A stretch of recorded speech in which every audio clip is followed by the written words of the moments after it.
Hey guys, welcome back to Frugal Gardening. This will be part 2 for the garden tour. Let's get started. So here we have an eggplant. This is an Ichiban eggplant. We do have flowers there. And we have a parsley.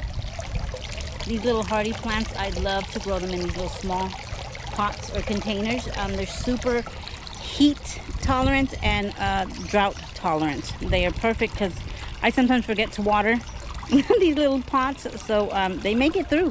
Dianthus, a sweet alyssum. This one took quite a beating, but it's getting itself together. The squirrels did a number on that. And we have a bee balm, a scarlet bee balm there. And the deal with this little fountain, guys, I found it at an estate sale for 60 bucks. I did have to replace the pump, but overall I'm really satisfied and happy with it. For 60 bucks you can't beat that, guys.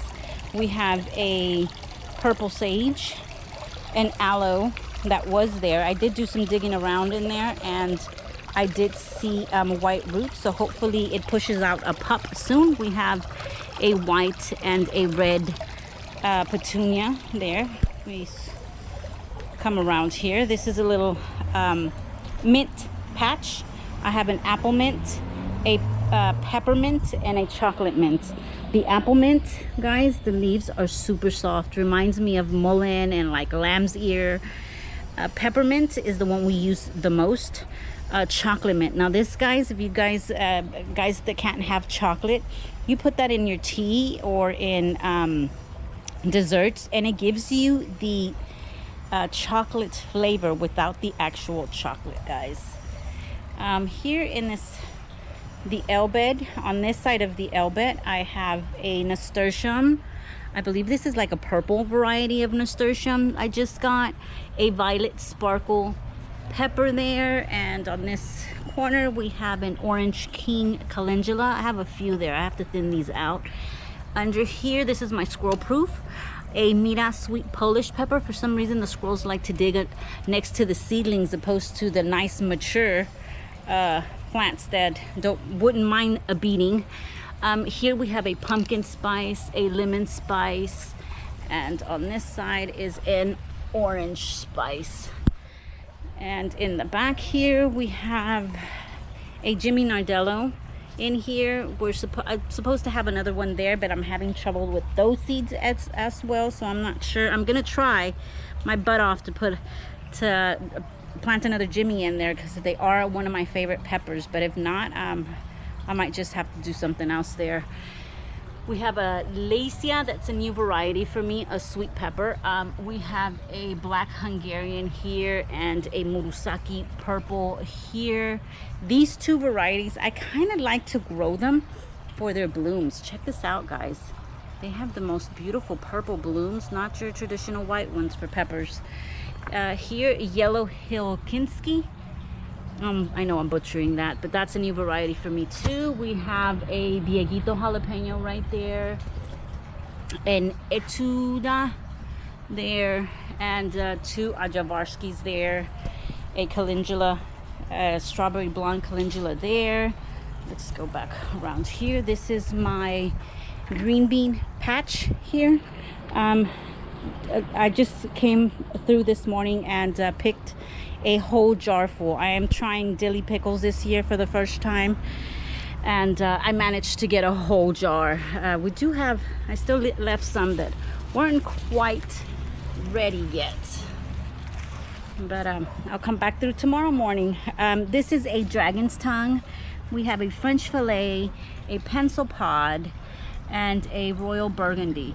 Now if I had to rate these four, my favorite is the French fillet. These give out these small, about a 4-inch, super thin green bean, but they're just so tender and so juicy and so delicious.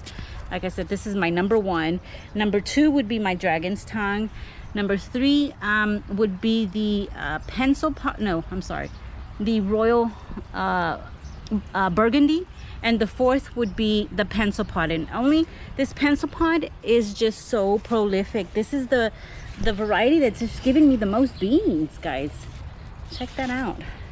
And I do have a couple rows of lime board hook, even though the first row did not make it, guys. I don't know what when scratching in the dirt, and either a squirrel or a cat, and killed a lot of the babies in there. So I only have one in the first row, which I guess it's fine, because I'm sure this nasturtium and the calendula is just going to take over the front here. And as I said, that's a nasturtium. Here we have a few volunteer of calendulas. I grew another calendula last season there in the corner, and I must have dropped some seeds, and we have volunteers there. A bay laurel. We do have new growth coming in here.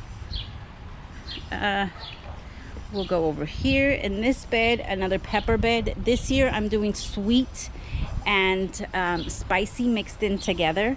In the back we have a brown jalapeno, a couple of corbachis, a Melrose, a couple of Coriolas, second row, a red Marconi. I am missing the Fresno back there. I'm not sure if I'm also having trouble with the seeds on the Fresno. If that doesn't work out, I'm probably going to do Cubanelle in that one. A Santa Fe Grande. We do have a couple of shishitos and a couple of sweet bonnets that I am really excited about. This is supposed to have the bonnet flavor without the bonnet heat. A petunia. Check out that purple.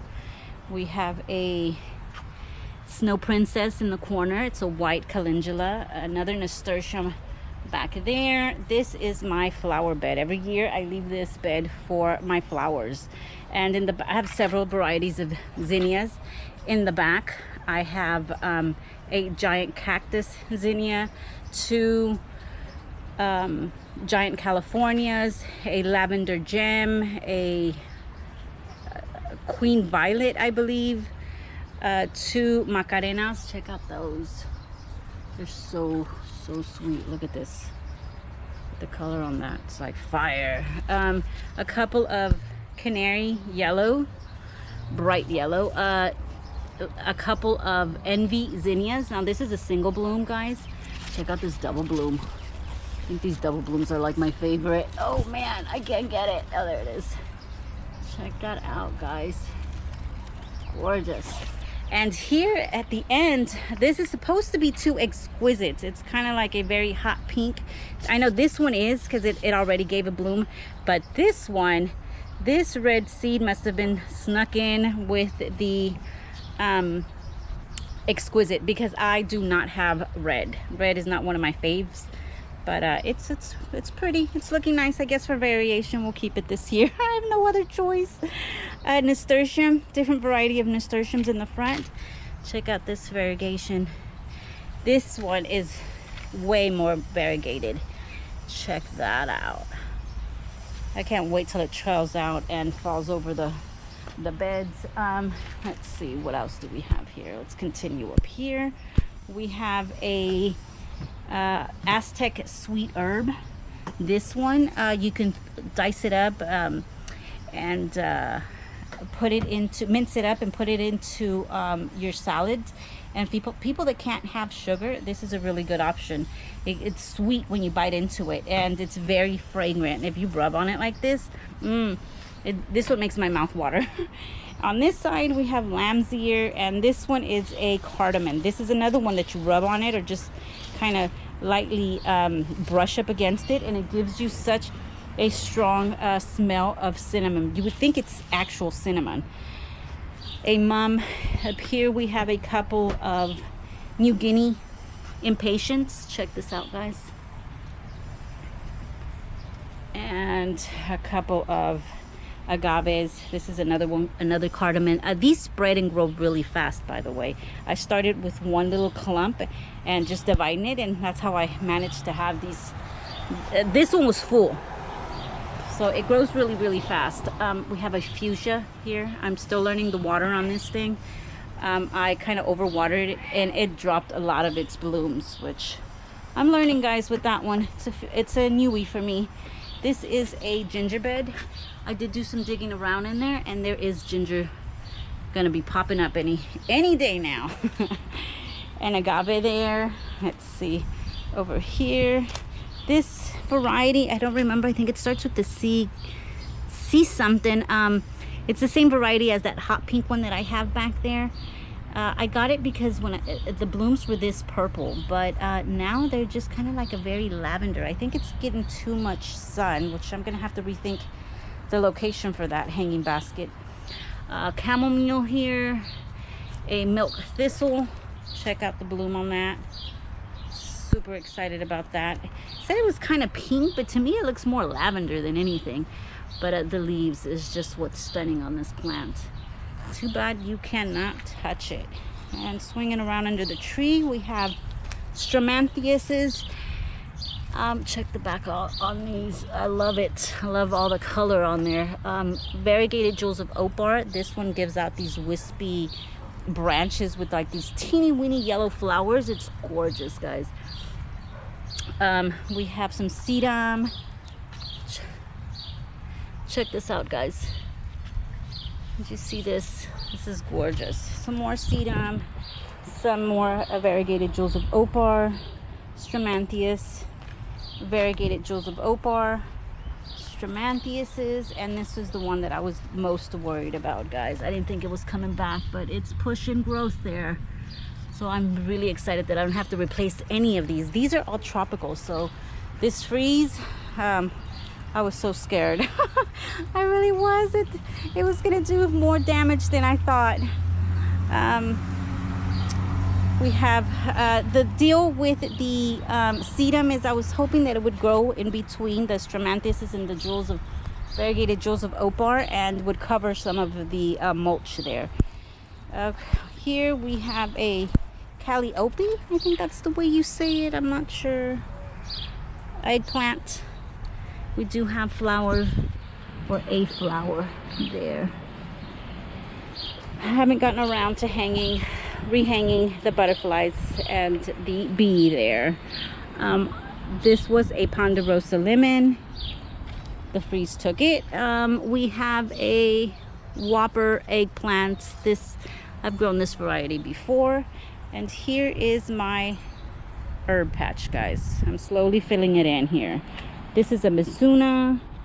We have a pink petunia, a calamint that it is flowering. Look at those sweet little flowers, guys. A few onions in the front, a feverfew.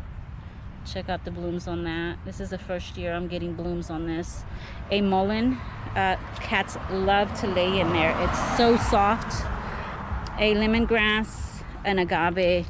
This here was also a cardamom plant. Did not make it. I was hoping it would come back, but it didn't.